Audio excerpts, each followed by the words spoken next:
certainly apropos when you're talking about breast implants. It's true. The first implant was invented in 1961 by Texas doctors Thomas Cronin and Frank Garau. Here to talk about the evolution and 50th anniversary of the breast implant is Beverly Hills plastic surgeon Dr. John Anastasatos. Thank you for coming in. It's my pleasure to be here. All right, so 50 years.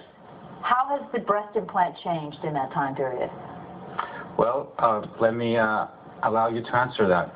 So those two doctors that you mentioned, they were inspired by this device to develop the first implant. This is nothing more than a simple IV bag that hangs in every operating room. Very familiar with those. So they were looking at this and they said, why can we develop something to enhance the breasts? So 50 years ago, doctors were just thinking, maybe if I just inject something into the body, it would create bigger breasts, and clearly that was dangerous. Correct. And then people were injecting silicone and other substances that were truly catastrophic for the breasts. It was quite a revolution to put it in a bag then. So this was the first concept, and 50 years later, this is where we are. This is a silicone gel implant. It is cohesive, meaning that if one was to cut the surface, the silicone does not leak out. It's like cutting jello.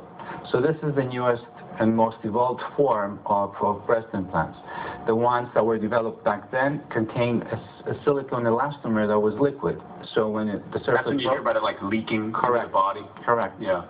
So conceptually, we haven't really evolved, but technologically, these implants are very durable and much safer. Has the surface of the implant itself changed too? I mean, this looks like very similar to that, but hasn't there been some concern about scarring or scar tissue that develops around the implant? Is there something that has changed about either the material on the outside or the texture of it that maybe dissuades that or discourages that kind of formation? So when a plastic surgeon places a breast implant, in that pocket that is created to accommodate the implant, a shell is formed. It's formed by the body. It's nothing different than our own collagen. And people know this collagen as scar tissue. In some people, in some cases, this scar tissue formation is exaggerated, and we call that capsular contracture. And this has been the chronic problem to this date. We do not know exactly what causes it. We have theories, but we don't really have a solution. So far, there's nothing that you can prevent that. So this is a textured surface, and you can feel it. And that was thought to... You want to feel it?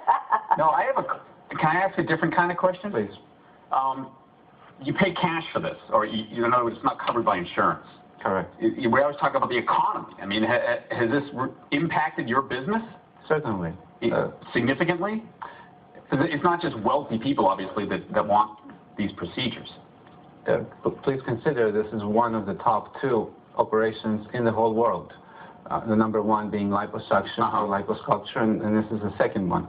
We're looking, by the way, at some pictures of a patient of yours, a couple patients, I believe. And so finish answering the question. So, of course, when the economy is difficult, this is something that, although most people would like to do, they don't have the means to do, or they wait until they feel more comfortable. So, how much does it cost? It depends. Roughly. But roughly, I would say about $6,500. Really? What about the shape? Has the shape changed, or the desire from women to have the shape be one thing versus another? There are 2 main shapes available. This, which is what you see, is a round shape, and then there's what's called an anatomic or a teardrop shape. And depending on the body anatomy, sometimes it's preferred to use one versus the other. Okay. So when you see, like, in the popular culture, a lot of the coverage about this is problems.